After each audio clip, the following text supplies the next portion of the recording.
राधे राधे महाराज जी। महाराज जी, मैं YouTube के माध्यम से आपका सत्संग पिछले 8 महीनों से सुन रहा हूँ। आपके प्रवचन द्वारा पता चला कि नाम जप, संतों का समागम, भक्तों के संग की महिमा आपने बताया है कि बिन हरि कृपा मिले नहीं संता। तो हरि की कृपा कैसे हो कि निरंतर संतों का प्रत्यक्ष समागम मिलता रहे? संत गुरुदेव। तो अभी हरि की कृपा नहीं मान रहे क्या? भाई आज मुझे बहुत बड़ी कृपा होगी। पहली कृपा हुई मानव देह, पहली कृपा हुई हमें जो मनुष्य शरीर मिला। कबहू का करी करुणा नर देही, देत ईस बिनु हेतु सनेही। बिना हेतु, अहेतु की प्यार करने वाले भगवान ने मुझे मनुष्य शरीर दिया, फिर उसमें हमें सत्संग दिया, फिर उसमें हमें भजन करने की भावना दी। अब हम भजन कर रहे हैं तो प्रतिपल हमारे ऊपर हरि की कृपा है। अगर भजन नहीं हो रहा तो फिर हम मानेंगे कि अभी हम कृपा पात्र नहीं बने। नहीं तो अगर भजन में और साधु संग मिल गया तो मुझे लगता है अब भरोसा हो जाना चाहिए कि हमारे ऊपर विशेष कृपा है। अब मोहि भा भरोसा हनुमंता, बिनु हरि कृपा मिले नहीं संता। जो प्रभु मोहि अनुग्रह कीन्हा, तो तुम आई दरस हटि दीन्हा। तो हमें लगता है हमें भगवान की कृपा पर विश्वास कर लेना चाहिए और जो नाम प्रिय खूब नाम जपना चाहिए। और निरंतर संत संग का मतलब होता है रात दिन उनके पास रहना नहीं, ये भ्रम में मत रहना।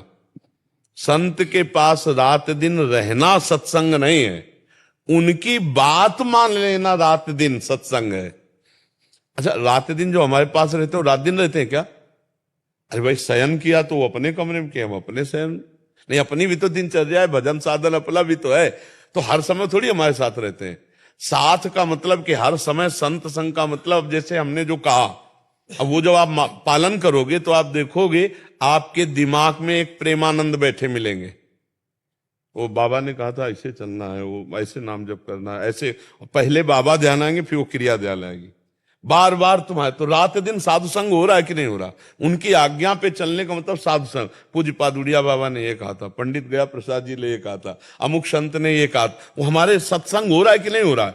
हम हर समय उनकी आज्ञाओं पे चल रहे हैं तो हम उनका संग कर रहे हैं। और अगर उनकी आज्ञा का पालन न करें तो साथ रहते हुए भी संग में, तो महापुरुषों के पास रहने की बात नहीं है, महापुरुषों का संग करने की बात है। और संग का मतलब होता है उनकी आज्ञा का पालन। संग होता है आज्ञा पालन से। आप देखो हमारे पास बैठे हो, आप हमारे संग में अभी प्रगट में मान रहे हो, लेकिन ये संग नहीं है। जब ये बात अपने रंग में लाओगे तब संग माना जाएगा। तब आपको नजर आएगा कि हर समय प्रेमानंद आपकी खोपड़ी में बैठा हुआ है। नहीं नजर आएगा कि आज्ञा का पालन कर रहा है तो उसको दिमाग में अपने बैठे दिखाई दे रहा है। देखो ना, आप देखो जब कोई बात आएगी तो आपको लगे बाबा ने कहा था, तो आएगा न रूप सामने, तो संग हुआ ना। हाँ, आप यहां बैठे हो और हमारी बात ना मानो तो यहां संग नहीं हो रहा है, ये संग नहीं हो रहा है। सत्संग तो आप करोगे, ये सतवार्ता हो रही। ध्यान दीजिए, संग अभी नहीं माना जाएगा, ये सतवार्ता है। इस सतवार्ता को जब आप स्वीकार करोगे तब सत्संग होगा। सत्संग अपने आप से होता है। आप कुसंग कर रहे हो अंदर से या सत्संग, वो आपका है। सतवार्ताएं हो रही, सत्शास्त्रों की, संतों की सतवार्ता है, लेकिन इसका संग आप करोगे। समझ पा रहे हो ना? तो आप जब करोगे तब होगा सत्संग। और जब सत्संग करोगे तो वो महात्मा आपके दिमाग में होंगे जिनकी बात का संग कर रहे होंगे। चाहे देख लो, अब जब हम सोचते हैं कि उड़िया बाबा ने कहा था ऐसे से ऐसा, तो हमारे सामने उड़िया बाबा होते हैं, हमारे सामने होते, तो ऐसे हमारी कोई बात तुम्हें याद आएगी तो तुम्हारे सामने हम होंगे। अरे यार, वो वृंदावन वाले बाबा बोले थे ना कि ऐसे से ऐसा, वो पहले आकर, अब हो रहा है संग। संग आप कर रहे हैं, सतवार्ता यहां हो रही, सत्संग तो आपके द्वारा होगा।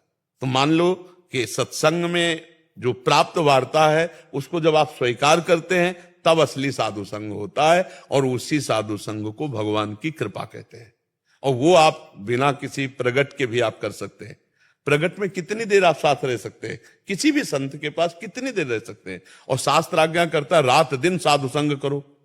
भक्ति कर दीप प्रेम करी बाती, साधु संगति करे अनुदिन राती। रात दिन साधु, तो रात दिन कोई साधु संग के संग पड़ा रहेगा क्या?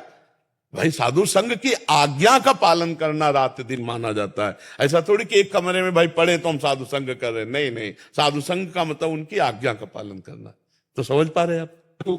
पूरी उसमें सपोज हम इधर हम लोग सत्संग तो कर लेंगे अंदर, पर फिर कोई मतलब दुविधा आ रही है। आज जैसे प्रवचन में आया कि जो दया भाव है या सहनशीलता है जो संतों को भी दुविधा कर देते। एक हम गाइड रखते हैं अपने साथ जो हमको हर समय बताता रहता है, वो आप भी रख लो। नाम पाहरू दिवस लिसे, अले पाहरू माने पहरेदार, अंगरक्षक, वो आपको बताता जाएगा। सर्वज्ञ है नाम। यहां फंस रहे हो तुम, हटो।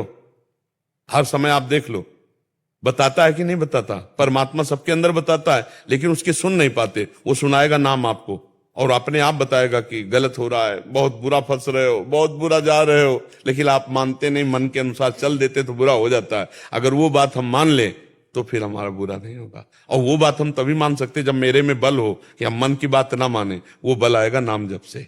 श्री हरिवंश नाम बल लहो, अपने मन भाई सब कहो, रहो शरण हरिवंश। नाम बल से, भजन बल से। ज्ञान तो सबको है, लेकिन ज्ञान का प्रयोग वही कर सकता है जिसके पास भजन बल। अगर भजन बल नहीं तो जानकारी दूसरों को सुना भर दो, अपने आचरण में नहीं उतार पाओगे।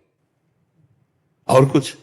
और महाराज जी के ये जो भी कलयुग अभी मतलब मैं तो मान रहा हूँ कि कलयुग नहीं है। कहाँ कलयुग? नहीं, कलयुग है कहाँ? अभी को आपको दिखाई दे रहा कलयुग? मतलब अज्ञानता मूढ़ता चल रही है समाज में। किसके पास? हमारे चल रही है, और कहीं थोड़ी चल रही। भैया चश्मा लाल तो सब लाल, चश्मा हरा तो सब हरा, और चश्मा पापी तो सब पापी, और चश्मा राम का तो सब राम, और चश्मा श्याम का तो सब श्याम। तो हमें बदलना क्या है? अपला चश्मा, अपला चश्मा बदलना है, कुछ नहीं और बदलना। अच्छा बताओ, यहां कोई कलयुग नजर आ रहा है? तो ऐसे ही हर समय आप अंदर से रहो ला, भगवान का नाम जप करे, भगवान का चिंतन कर रहे, सब में भगवत भाव करें। कलयुग है ही नहीं। आप गंदे आचरण करो, गंदी बातें सोचो, तो कलयुग तो है ही है। फिर तो भ्रष्ट ही होला। तो क्या ये और युगों में नहीं होता था क्या? अगर आप ये बात सोचो तो क्या और युगों में ये गंदी बातें नहीं होती थी क्या? सब होती थी। अब प्रमाण है ऐसा, सब होती थी। भैया आज भी सतयुग है और अभी भी कलयुग है। बात समझना होगा। अगर हम भगवान में हैं तो सतयुग में है, और अगर हम संसार में तो कलयुग में है। ऐसा जब हम गंदी बातें सोचेंगे, गंदा चिंतन करेंगे, गंदा दृश्य देखेंगे, गंदी क्रियाएं करेंगे, तो हम कलयुग में हैं। और भगवान का चरित्र गा रहे हैं, भगवान के चरित्र सुन रहे हैं, नाम जप कर रहे हैं, दूसरों को परोपकार कर रहे हैं, सब में भगवत भाव कर रहे हैं, तो सतयुग है हमारे लिए। कोई परेशानी नहीं। परेशानी अपने मन से है। गंदा हमारा मन है और कहीं कोई पाप नहीं। हर कष्ट सह करके हम मन को ठीक कर लें, बस इस जन्म में यही बात है। हर कष्ट को नहीं, शरीर में चाहे जितना कष्ट हो, अगर मन प्रसन्न है भगवान में तो कोई कष्ट नहीं है। और चाहे जितनी सुविधा हो, मन अप्रसन्न है तो कोई सुख नहीं है। आप देख लीजिए। तो इसलिए मन को प्रसन्न करने के लिए पहले एक बार इसको लड़ाना पड़ेगा नाम से।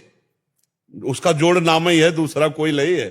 वो कहेगा कि ये करो तो आप कहो राधा राधा राधा राधा राधा, फिर कहेगा नहीं राधा राधा मत बोलो, ये करो, नहीं राधा राधा राधा राधा। ऐसे लड़ाना पड़ेगा, युद्ध चलेगा ये। इस युद्ध में नाम विजयी होगा और मन अधीन हो जाएगा, तब शांति प्राप्त होगी।